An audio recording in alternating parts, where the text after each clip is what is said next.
She hired a man to impress her parents for Christmas. Then fate changed everything. Welcome to True Soul Narratives, where every story carries a heartbeat. Love, betrayal, forgiveness, and the courage to start again. If this story resonates with you, subscribe and leave a like. Now let's return to the story. The Christmas lights twinkled cheerfully around the dining room, but the atmosphere at the table was anything but cheerful. Maya Patel sat frozen, her hand gripping her wine glass so tight her knuckles had gone white, watching her carefully constructed lie unravel in real time. Her father, Raj, leaned forward across the table, his eyes sharp and assessing as he looked at Nathan, the man Maya had introduced as her boyfriend just 2 hours ago. "So Nathan," Raj said, his voice deceptively casual, "tell me again exactly how you and Maya met. She's been a bit vague about the details." Nathan's smile faltered, just for a second, but Maya saw it, the practiced charm cracking under pressure. He opened his mouth, clearly scrambling for the rehearsed answer they'd gone over a dozen times. "We met at a coffee shop." "Which coffee shop?" Raj interrupted, leaning back in his chair with the confidence of a man who already knew something was wrong. "What was the date? What was she wearing? Surely you remember the day you met the woman you claimed to love." Nathan's eyes darted to Maya, panic flickering across his face. She could see it happening, the moment he was about to break, about to confess that he had no idea because none of it was real. Because 2 weeks ago he'd been a stranger, and this was all an elaborate performance they were both being paid for. Before he could speak, before Maya could intervene, the doorbell rang. Sharp, insistent, cutting through the tension like a knife. Maya's mother, Kavita, stood to answer it, confusion on her face. Who could that be at this hour? The woman at the door was striking, mid-30s, wearing an expensive coat and an expression of barely controlled fury. She pushed past Kavita without invitation, her eyes scanning the dining room until they landed on Nathan. "There you are," she said, her voice cold and sharp. "I've been calling you for hours." Nathan stood so quickly his chair scraped against the floor. His face had gone completely white. "Amber, what are you doing here?" The woman, Amber, laughed bitterly. "What am I doing here? What are you doing here?" She turned to face Maya's family, all of them frozen in shock. "I'm sorry to interrupt your lovely dinner, but I'm Nathan's wife, and I'd like to know what the hell is going on." The room exploded. Maya's mother gasped. Her father stood, his face darkening with rage. Priya, Maya's sister, stared in disbelief. Nathan tried to speak, but no words came out. And Maya, she just sat there, her entire world crumbling around her, knowing that everything she'd tried so desperately to build had just shattered into a million irreparable pieces. 2 weeks ago, Maya Patel had hired a stranger to pretend to be her boyfriend. Now everything was falling apart. But to understand how a simple lie became this complicated, you need to know where it all started. Maya Patel was 29 years old and, by most measures, wildly successful. She was a marketing consultant for a prestigious firm in downtown Chicago, pulling in a 6-figure salary and climbing the corporate ladder with determination and skill. She had a beautiful apartment with floor-to-ceiling windows overlooking the city, a circle of close friends, and a life she'd built entirely on her own terms. She was independent, driven, proud of everything she'd accomplished, and she loved her life, but her parents didn't understand it. Raj and Kavita Patel were traditional Indian-American parents who'd immigrated to the United States 35 years ago with dreams of giving their children better opportunities. They'd worked brutally hard, her father as an engineer, her mother as a teacher, to provide Maya and her younger sister Priya with every advantage. And they'd succeeded. Both daughters had graduated from excellent universities. Both had promising careers. But for Raj and Kavita, success wasn't measured in promotions or salary. It was measured in something else entirely. Marriage, family, grandchildren, the continuation of legacy. And Maya, at 29, was still single. Every family gathering became an interrogation. "When will you settle down? Have you met anyone special? Your cousin Anjali is younger than you and already has 2 children." The questions came with smiles, with concern, with what her parents insisted was love. But to Maya, they felt like judgment, like proof that no matter what she achieved professionally, she would always be the daughter who wasn't quite enough. Her younger sister Priya didn't help matters. 3 months ago, Priya had gotten engaged to David, a nice guy with a stable job, and parents who got along beautifully with the Patels. The engagement had sent her parents into raptures of joy. Finally, one daughter was doing things right, which made Maya's single status feel even more glaring, even more like failure.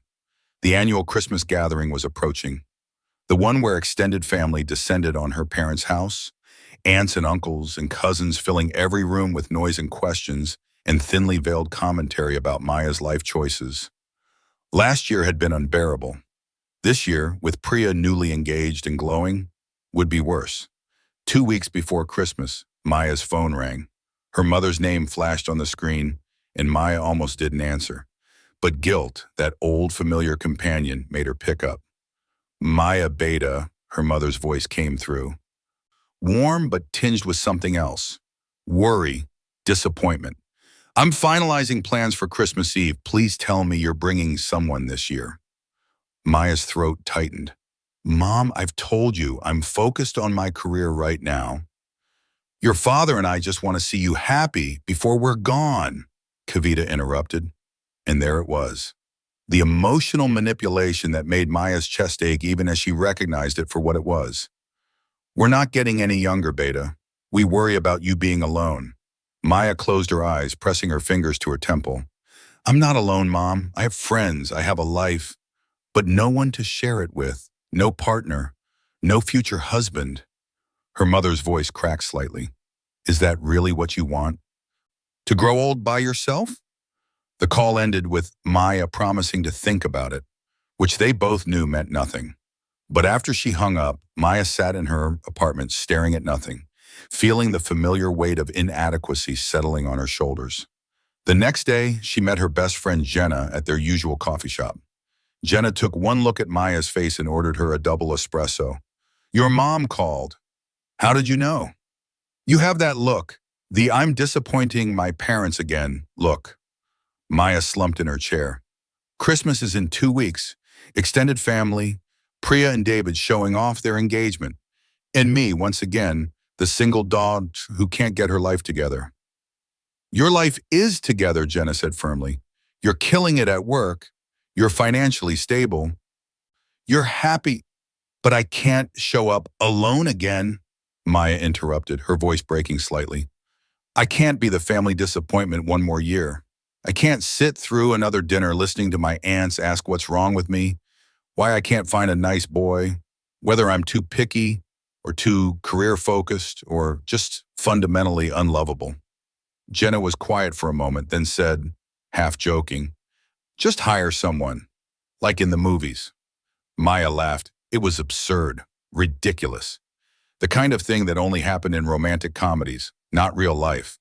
But then she went home and on impulse, opened her laptop, typed in a search, and found it. A website, professional and discreet, advertising companion services, professional event dates. She clicked through the pages, feeling ridiculous, feeling desperate, but also feeling something else. Hope. The website promised experienced professionals for weddings, corporate events, family gatherings. Confidential. No judgment, just a service. Maya stared at the contact form for 20 minutes before finally, her fingers trembling, she filled it out. Christmas Eve dinner, needs someone to pretend to be boyfriend for one night, must be comfortable with Indian American family, must be convincing. She hit a submit before she could change her mind. Just for one night, she told herself. What could go wrong? 3 days later, Nathan Brooks showed up at her apartment for what the agency called an introductory meeting. Maya opened the door and her first thought was that he was almost too handsome. Tall, with dark hair and warm brown eyes, wearing a casual button-down that suggested effort without trying too hard. He smiled, confident and easy, and extended his hand. Maya, I'm Nathan. Nice to meet you. They sat in her living room and Maya felt the absurdity of the situation crash over her. She was interviewing a man to be her fake boyfriend. This was her life now. But Nathan was professional, calm. He explained he was a former actor who did this kind of work to pay bills while he pursued his dream. I've done dozens of these, he assured him. Weddings, reunions, corporate events. I know how to play the part. Maya laid out the situation. Christmas Eve dinner with her family, her parents, her sister, and her sister's fiancé, extended family. All she needed was someone charming who could answer basic questions and make it through one evening without anyone suspecting the truth. They went over the backstory together, met at a coffee shop 6 months ago, took things slow because Maya was focused on her career. He was supportive, understanding, everything her parents would want in a potential son-in-law. Maya handed him a dossier she'd prepared, complete with family photos, names, relevant details. Nathan flipped through it, nodding. This is thorough. I'm a marketing consultant. I plan for every scenario. Nathan smiled. Then this should be easy. I'll be charming, answer the questions, and by midnight, I'm gone. Easy money. He stood to leave and Maya walked him to the door. But then Nathan paused, turning back to look at her with an expression she couldn't quite read. Can I ask you something? Sure. Why are you doing this? You seem like you have your life together. Good job, nice place, clearly intelligent. Why go through all this trouble instead of just telling your family the truth? Maya hesitated. The honest answer felt too vulnerable, too exposing. But something about Nathan's eyes, the genuine curiosity in them, made her speak. Because sometimes it's easier to fake happiness than explain why you're choosing a different path. My parents want one thing for me, and I want something else. And I'm tired of defending my choices every single day. Nathan's expression shifted. The professional mask slipped for just a moment, and she saw understanding flicker in his eyes. Recognition. Like he knew exactly what she meant. I get that, he said quietly. They stood there for a beat, something unspoken passing between them, a connection neither of them had expected. Then Nathan cleared his throat, the professional smile returning. I'll see you Christmas Eve, 7 o'clock, right? 7 o'clock, Maya confirmed. He left and Maya closed the door, leaning against it. She told herself this was fine. A simple transaction, a professional arrangement. Nothing complicated, but a small voice in the back of her mind whispered that maybe, just maybe, she'd made a huge mistake. If this story already has you hooked, subscribe to True Soul Narratives, because what happens next will leave you breathless. Have you ever lied to your family to avoid disappointing them? Tell us in the comments below. Christmas Eve arrived with clear skies and that particular kind of cold that made everything feel crisp and magical. Maya stood in front of her mirror, adjusting her burgundy dress for the third time, her stomach twisting with nerves. This was it. The performance. One night, and then it would all be over. She picked up Nathan at his apartment at 6:15 p.m. He was waiting outside, dressed in dark slacks and a navy sweater that made him look effortlessly handsome. He slid into the passenger seat, and Maya noticed immediately that something was different. The easy confidence from their meeting was gone, replaced by something quieter, more subdued. They drove in silence for a few minutes, the Christmas lights of the city blurring past the windows. Maya went over their story one more time, reciting facts like she was cramming for an exam. Met at the coffee shop on Clark Street. You ordered a black coffee, I had a latte. We talked about... Maya, Nathan interrupted gently. I've got it. We've been over this. She glanced at him. His jaw was tight, his eyes fixed on something beyond the windshield. You okay? Nathan was quiet for a moment. Then, yeah, this is my first Christmas since my mom passed. Feels weird. Maya's heart clenched. She took her foot off the gas slightly, the car slowing. Nathan, I didn't know. I'm so sorry. The dossier she'd given him had been all about her family. She'd never asked about his. We don't have to do this. If it's too hard, we can turn around right now. Nathan shook his head, a sad smile playing at his lips. No, actually, being around family tonight, even fake family, might help. Better than sitting alone in my apartment pretending everything's fine. Maya wanted to say something comforting, something meaningful, but the words stuck in her throat. so she just reached over and squeezed his hand briefly before pulling up to her parents' house. The Patel home was exactly what Maya had described. A two-story colonial in the suburbs, every window glowing with warm light, a wreath on the door, and the faint sound of laughter already spilling out into the cold night air. Maya's hands trembled as she rang the doorbell. Her parents answered together as they always did. Raj and Kavita Patel, her father in a sweater vest, her mother in an elegant sari, both of them lighting up the moment they saw Nathan. "You must be Nathan," Kavita said, pulling him into an immediate hug before he could even offer his hand. "We've heard so much about you. Come in, you must be freezing." Nathan's professional charm kicked in seamlessly. He complimented the house, the decorations, thanked them for including him. Raj shook his hand firmly, assessing him with the sharp eyes of a protective father. But Maya could see the approval already forming. Inside, the house was full. Priya and her fiancé David were in the living room with aunts, uncles, cousins, a beautiful chaos of family that Maya had spent years both loving and dreading. Everyone turned when they entered, and Maya felt the weight of their collective curiosity. "Everyone, this is Nathan," Maya announced, her voice steadier than she felt. "My boyfriend." The room erupted in greetings, questions, warm welcomes. Nathan fielded them all with ease, shaking hands, laughing at jokes, remembering names with impressive speed. He kept his hand on Maya's back as they moved through the room, leaned in to whisper inside jokes they'd rehearsed, looked at her with affectionate glances that made her pulse quicken. What surprised Maya most was how natural it felt.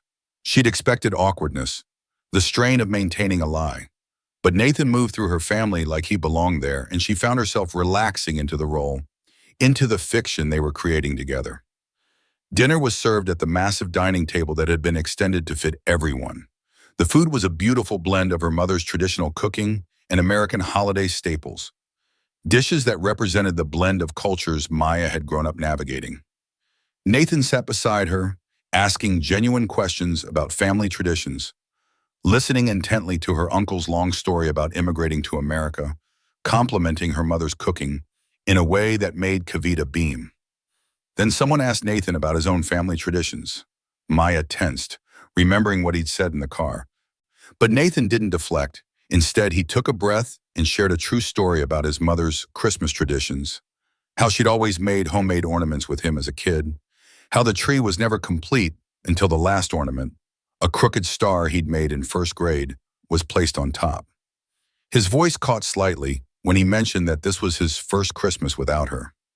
The room went quiet, the kind of reverent silence that comes when people recognize real grief. Maya reached for his hand under the table without thinking. Their fingers intertwined, and Nathan squeezed gently, gratefully. It wasn't in the script. It wasn't part of the performance. It was just instinct. Her father, who'd been watching Nathan carefully all evening, his skepticism barely hidden, softened visibly. "Your mother raised a good man, Nathan. She would be proud of you." Nathan's eyes glistened. "Thank you, sir. That means a lot." After dinner, while others moved to the living room, Nathan did something Maya hadn't expected. He started helping her mother clear the table, carrying dishes to the kitchen without being asked.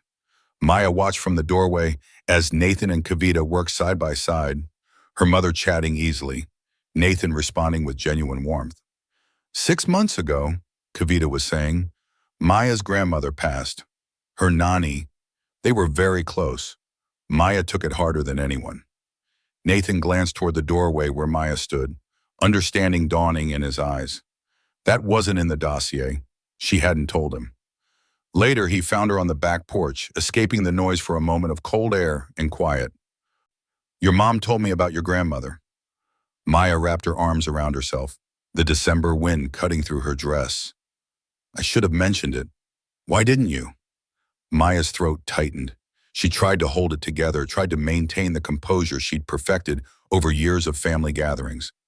But something about Nathan's gentle question, the way he looked at her with real concern and not performance, broke something open.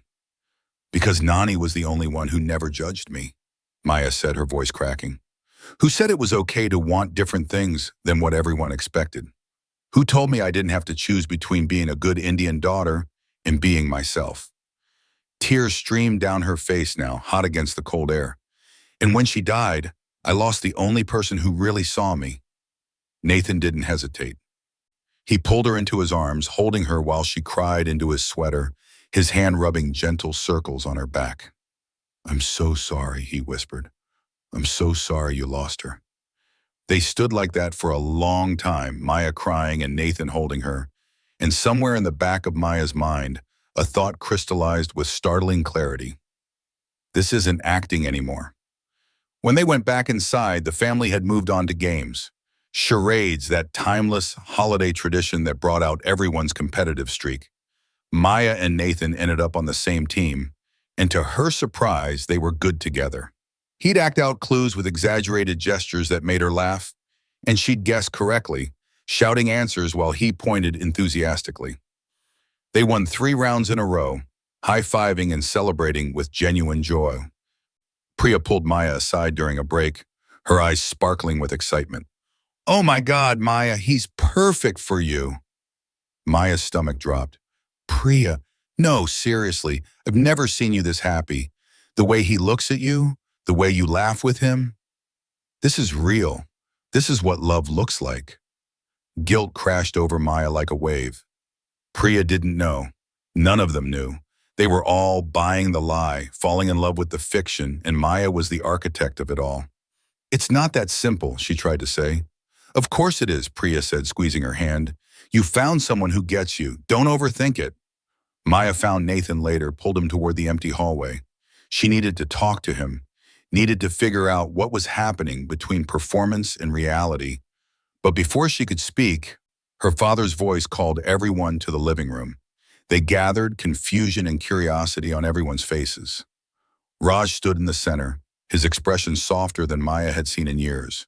He looked at Maya, then at Nathan, then back at his daughter.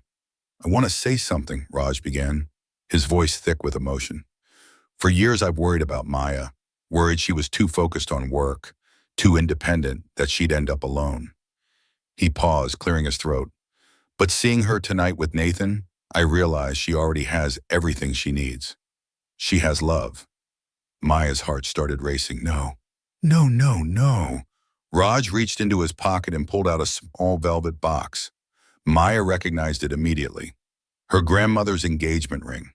The antique gold band with the small diamond that had been passed down through 3 generations. "Maya, Beta, your Nani would have wanted you to have this." Raj opened the box, the ring glinting under the Christmas lights.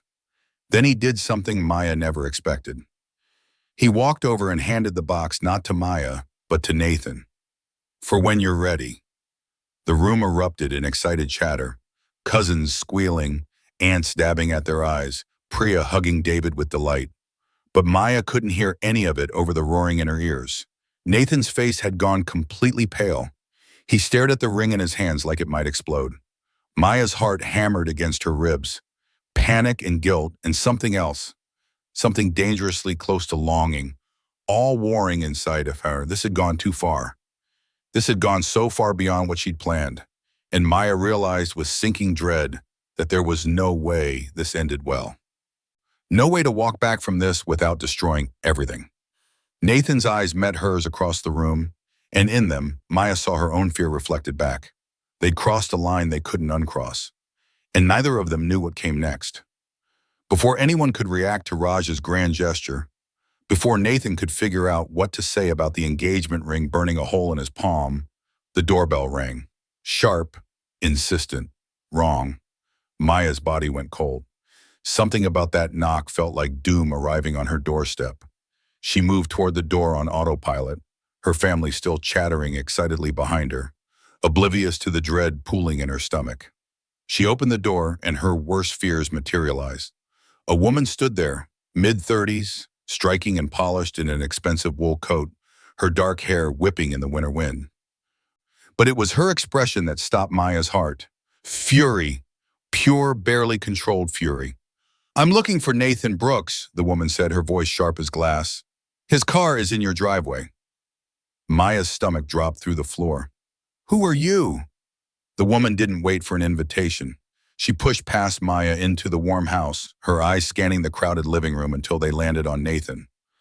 There you are. The room fell silent. All the laughter, all the noise sucked out in an instant. Nathan stood slowly, the engagement ring box slipping from his hand and hitting the carpet with a muffled thud. His face drained of all color. Amber, he said, his voice barely a whisper. What are you doing here? Amber laughed, but there was no humor in it. What am I doing here? What are you doing here?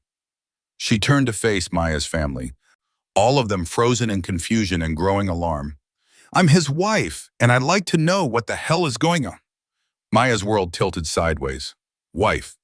The word echoed in her skull, drowning out everything else.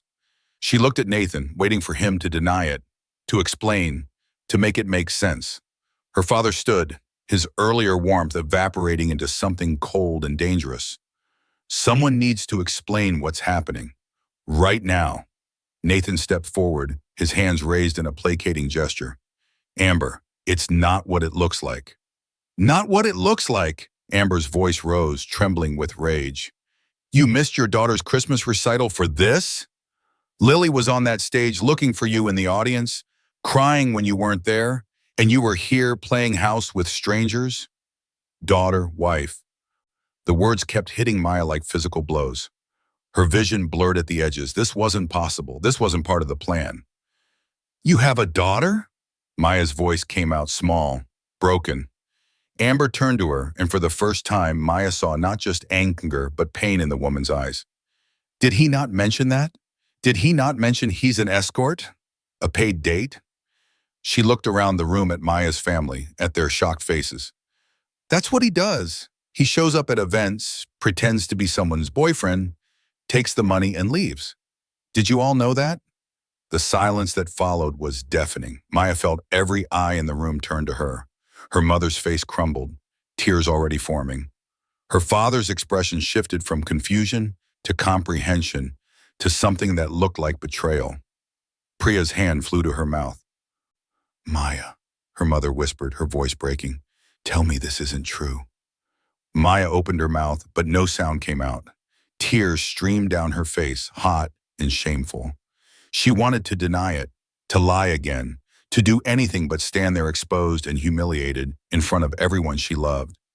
Nathan stepped forward, drawing the attention back to himself. This is my fault, he said clearly, his voice steady despite the chaos. Maya hired me for tonight, yes, but Amber and I aren't married. We're divorced, have been for 2 years. Amber scoffed, crossing her arms. Divorced, but you're still in our daughter's life. Barely. Nathan's jaw clenched, his hands balling into fists. That's not fair. Fair? Amber's voice cracked. You want to talk about fair? You're here playing pretend boyfriend for money while Lily was on stage looking for you. Her teacher had to hold her while she cried because her daddy couldn't be bothered to show up. Again.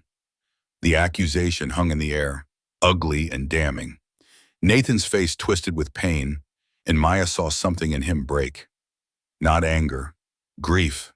Maya found her voice finally, forcing the words through her constricted throat.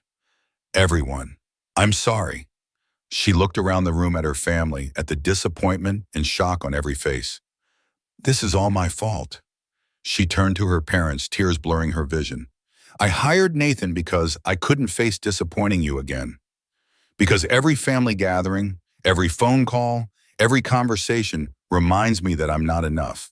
That no matter what I achieve, no matter how successful I am, I'll always be the daughter who failed because I don't have a husband. Her mother started crying, her hand pressed to her mouth. Her father just stared, his earlier joy completely erased. I'm tired, Maya continued, her voice breaking.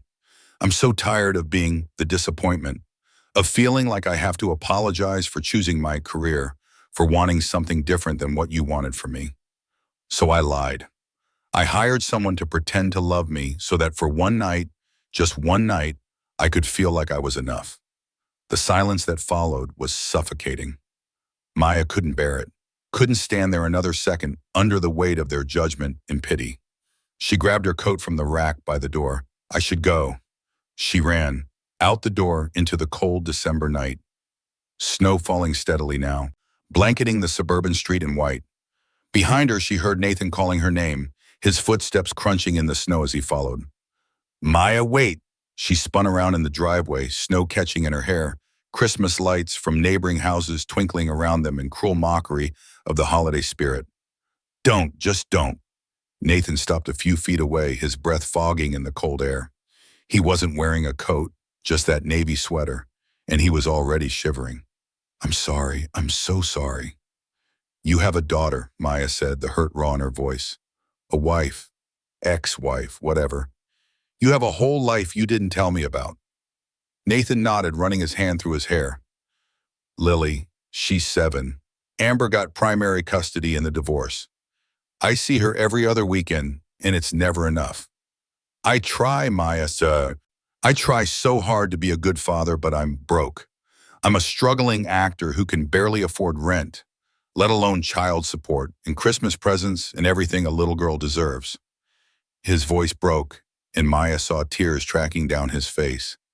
I took this job tonight because I needed the money, because I'm drowning in debt, and I just wanted to give my daughter something nice for Christmas. And instead I missed her recital. I missed watching her sing because I was here playing pretend boyfriend to a woman I barely know. He laughed bitterly. I'm a terrible father who chose money over his kid.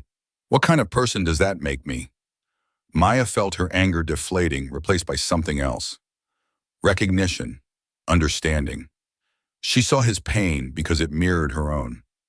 Two people, both trying desperately to be enough for the people they loved, both failing in spectacular fashion. You're not terrible, Maya said quietly. You're trying. You're doing your best in an impossible situation. So are you, Nathan replied. You just wanted your parents to be proud. That's not selfish, Maya, that's human. They stood there in the falling snow, the space between them charged with everything unsaid. Maya wrapped her arms around herself, suddenly aware of how cold she was, how tired. For what it's worth, Nathan said, his voice soft. Tonight, being with your family, laughing with you, holding your hand, it didn't feel fake to me. Maya's breath caught. She looked at him, really looked at him, and saw the truth in his eyes. The connection they'd felt hadn't been acting. It had been real. Messy and complicated and completely real. It didn't feel fake to me either, Maya whispered. The moment stretched between them, fragile and full of possibility. But then the front door opened and Amber stepped out, her expression softer now, but still determined. Nathan, she said, Lily wants to FaceTime you. She's crying. Nathan's face broke. All the composure, all the strength shattered in an instant. I have to go, he said, looking at Maya with anguish in his eyes. Go, Maya said, nodding. Be with your daughter. She needs you. Nathan hesitated, like he wanted to say something more, to fix this somehow. I'm sorry I ruined your Christmas. Maya shook her head, fresh tears spilling over. You didn't ruin anything. I did that all by myself. Nathan looked at her one more time, his expression full of things neither of them could say, then turned and walked toward Amber. They got into his car, and Maya watched the taillights disappear down the snowy street, carrying him back to his real life, to his daughter, to the responsibilities he couldn't escape. Maya stood alone in her parents' driveway, snow collecting on her shoulders, Christmas lights twinkling all around her, and felt the weight of everything she'd destroyed settling into her bones. Inside that house were her parents, her sister, her family, all of them processing the lies she'd told, the trust she'd broken. She'd wanted one night of feeling like she was enough. Instead, she'd proven to everyone, including herself, that she was exactly what she'd always feared she was, not enough, and now completely alone. Maya stood in the snow for a long time after Nathan's car disappeared, her body shaking from cold and shock in the aftermath of adrenaline. Finally, when she couldn't feel her fingers anymore, when the lights inside the house blurred through her tears, she forced herself to move. She had to go back inside, had to face what she'd done. The door opened quietly. Maya stepped into the warmth, and the contrast made her skin burn. The house was silent now, all the earlier joy and laughter completely extinguished. Her family sat in the living room, arranged like mourners at a funeral. No one spoke. No one even moved. Her father sat in his chair, staring at the floor, his jaw tight. He wouldn't look at her, couldn't look at her. The disappointment radiating from him was worse than any words. Priya was the first to move. She crossed the room and pulled Maya into her arms, holding her while Maya's body shook with silent sobs. "Why didn't you tell us?" Priya whispered. "Why didn't you just tell us the truth?" And that question, asked with such genuine confusion and hurt, broke something fundamental inside Maya. She collapsed onto the couch, her sister beside her, and the truth came pouring out in broken, gasping sentences. "Because I'm tired," Maya choked out. "I'm so tired of feeling like I'm failing you all. Every phone call, every family gathering, it's the same questions. When are you getting married? Why are you still single? What's wrong with you? And I know you don't mean it that way, but that's what I hear. That no matter what I achieve, no matter how successful I am, I'll never be enough because I don't have a husband." Her mother made a small, wounded sound. Maya couldn't look at her, couldn't bear to see the pain she was causing. "I love my life," Maya continued, tears streaming freely now. "I love my career. I love my independence. But every time I come here, I feel like I have to apologize for it. Like choosing myself makes me selfish, like wanting something different than what you wanted for me makes me a disappointment." She looked up finally, meeting her family's eyes. "I just wanted one night where I felt like I was enough, where I could walk through that door with someone on my arm and see pride in your face instead of worry. Instead of that look that says, I'm doing everything wrong." The silence that followed was heavy with guilt and regret. Then Kavita moved, sitting beside Maya on the couch and taking her daughter's hands in hers. Her mother's hands were warm, soft, and trembling slightly. "Beta," Kavita said, her voice thick with tears. "You have always been enough." Maya shook her head, but her mother squeezed her hands tighter. "Listen to me. Your father and I, we push because we worry, not because you're not good enough. Never because of that."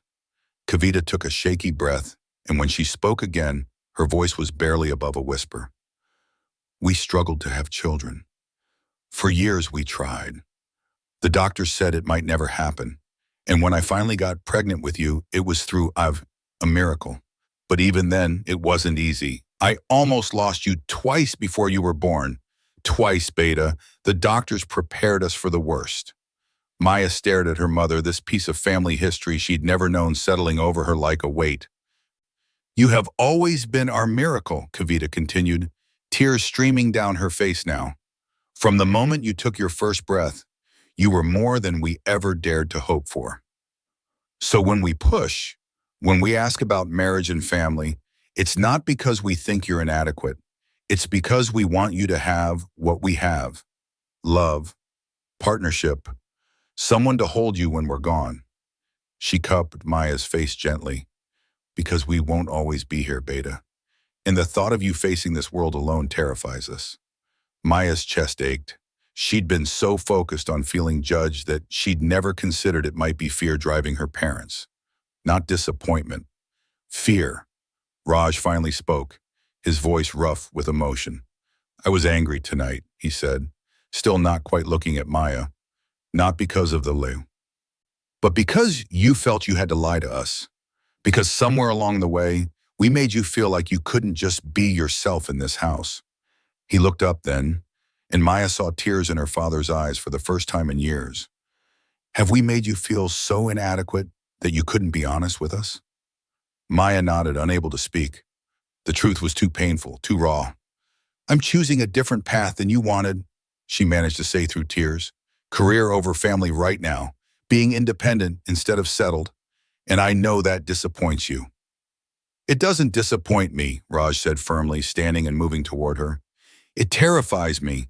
It terrifies me that you'll be alone, that you'll work yourself to exhaustion and have no one to come home to, that when you're sick or scared or just need someone, there'll be no one there."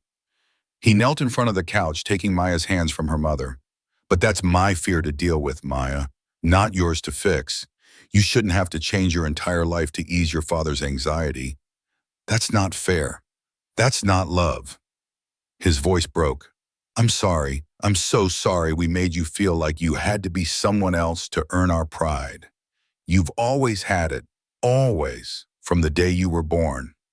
Maya fell forward into her father's arms, both of them crying now, years of misunderstanding and unspoken hurt finally breaking open. Raj held her like she was still his little girl, and maybe in this moment, she was. Priya moved closer, sitting on the arm of the couch, her hand on Maya's shoulder.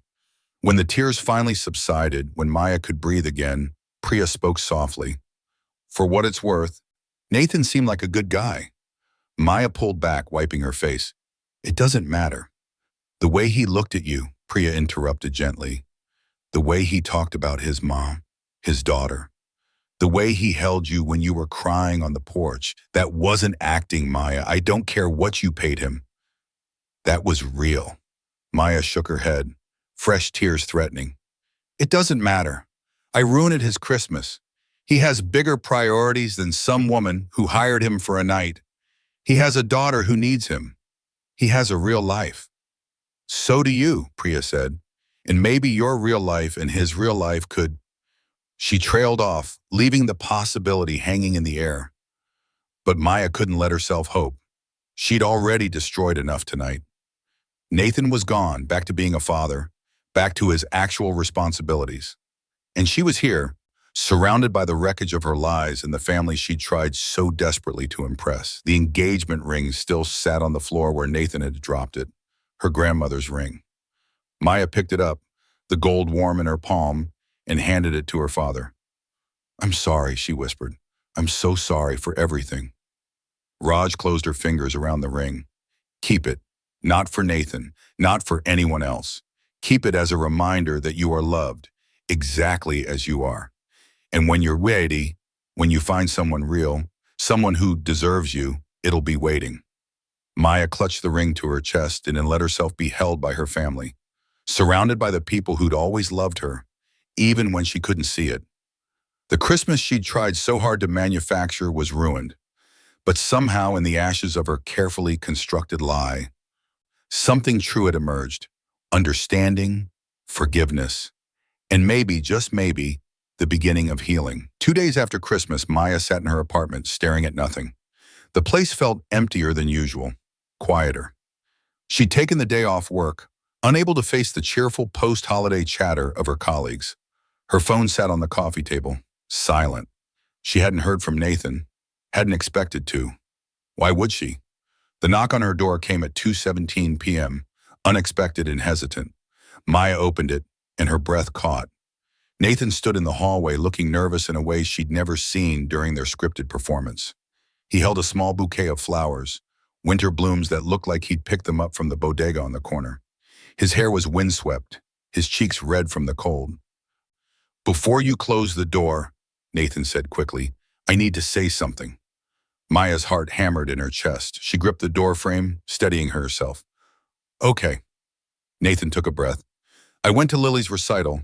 I was late, but I made it. I got there during the final song, and when she saw me in the back, her whole face lit up. After I held her while she cried and told her I was sorry, and she forgave me.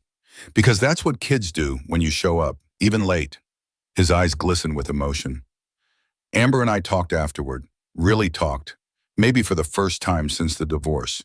We agreed on a better co-parenting schedule, more consistent time, not just every other weekend. I'm going to be a better father. Not perfect, but better. Maya's throat tightened. Nathan, that's wonderful. And I told her about you, Nathan interrupted, stepping closer. About how meeting you reminded me that I'm more than my failures. That I'm more than a broke actor doing escort work to pay bills. That I can be someone who deserves good things. Nathan, Maya whispered, tears filling her eyes. These last 2 days, I haven't been able to stop thinking about you, he said, his voice raw and honest. About how real everything felt that night. How much I laughed with your family. How right it felt to hold your hand, to be the person you leaned on. How much I wanted it to be real. How much I want it to be real. Maya stared at him, afraid to hope, afraid to believe this was actually happening. You have a daughter, responsibilities. A whole complicated life. And you have a demanding career and family pressure and your own complications, Nathan said. But Maya, complicated doesn't mean impossible. It just means we'd have to actually try. No script, no performance. Just two messy people figuring it out together. Maya felt her walls crumbling, the ones she'd built so carefully to protect herself. She stepped aside, opening the door wider. Come in, it's freezing out there. Nathan entered her apartment, setting the flowers on the counter. They stood in her living room, awkward and hopeful, like teenagers on a first date. I told my parents everything, and Maya said, her hands twisting nervously. All of it. The lie, the hire, the reason behind it. We talked for hours, really talked, and she paused, her voice catching. They said they want to meet you again, the real you, if you're willing. Nathan's eyebrows rose. As what? Your boyfriend or your hired date? Maya stepped closer, taking his hand. Her fingers intertwined with his, and the touch sent warmth spreading through her chest. As someone I'd like to get to know, for real this time. No dossier, no backstory, no script, no performance. Just us, if you want that. Nathan looked down at their joined hands, then back up at her face. A slow smile spread across his features, genuine and unguarded. I'd like that. But fair warning, I come with complications. A 7-year-old daughter who will interrogate you about your favorite Disney princess. An ex-wife who will probably always be part of my life in some capacity. A failing acting career and student loans I'll be paying off until I'm 60. Maya laughed, the sound light and free. And I come with overbearing parents who will ask about marriage on our second date. Career obsession that means I'll work late and miss dinners sometimes. And a history of terrible decisions, including hiring fake boyfriends for family events. We're a mess, Nathan said, pulling her closer. Maya looked up at him, her heart full. A beautiful mess. Nathan cupped her face gently, his thumb brushing across her cheek. Can I kiss you? For real this time? Please, Maya whispered. Their lips met, soft and tentative at first, then deeper, more certain. This kiss wasn't for show, wasn't for her family or for money or for anything except the two of them. It tasted like possibility, like second chances, like the beginning of something neither of them had planned, but both of them wanted desperately. When they pulled apart, both breathless, Nathan rested his forehead against hers. So when do I get to meet your parents again? Should I be terrified? Maya laughed. Absolutely terrified. My dad will probably grill you for an hour, but this time at least you'll know the truth about everything. The truth, Nathan echoed. I like the sound of that. They spent the rest of the afternoon on her couch talking about real things. His daughter's favorite books, her grandmother's recipes, his dreams of maybe directing instead of acting, her fear that she'd never be good enough no matter what she achieved. They shared the messy, complicated, beautiful truth of who they actually were, and it was better than any script they could have written. 1 year later, Christmas Eve arrived again at the Patel house, but this time everything was different. Maya stood in her parents' kitchen, checking on the biryani when small arms wrapped around her legs. Maya, Nathan says you're making the rice wrong. She looked down at Lily, Nathan's daughter, now 8 years old with her father's eyes and a gap-toothed grin that could melt anyone's heart. Does he now? He's lying, Nathan called from across the kitchen, where he was helping Kavita prepare samosas. I said nothing of the sort, Lily giggled and ran off to play with Priya's kids, her laughter echoing through the house. Through the window, Maya had seen Amber drop Lily off earlier, giving Nathan a friendly wave. The co-parenting relationship wasn't perfect, but it was better. So much better than before. Raj watched from the doorway, his arm around Kavita, both of them smiling. Think he'll propose tonight? Raj whispered to his wife. Kavita shook her head, her eyes soft. Does it matter? Look how happy she is. Maya caught them watching and rolled her eyes affectionately. I can hear you, you know. Nathan came up behind her, wrapping his arms around her waist and kissing her temple. They're not exactly subtle. When have they ever been? Lily ran back in, skidding to a stop when she saw them.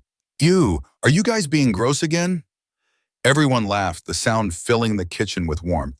Nathan pulled Maya closer, and she leaned into him, feeling the solidness of him, the reality of him. This wasn't perfect. His acting career was still struggling. She still worked too many hours. They'd had fights about missed plans and conflicting schedules.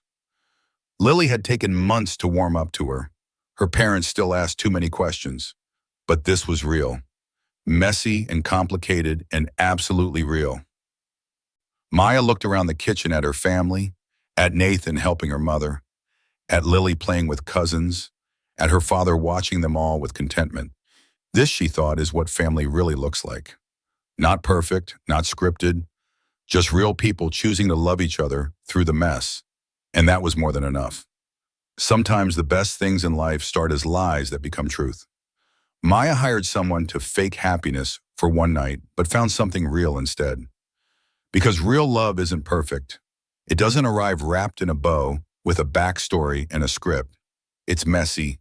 It's complicated. It comes with being and demanding careers and overbearing parents and student loans and children who need you.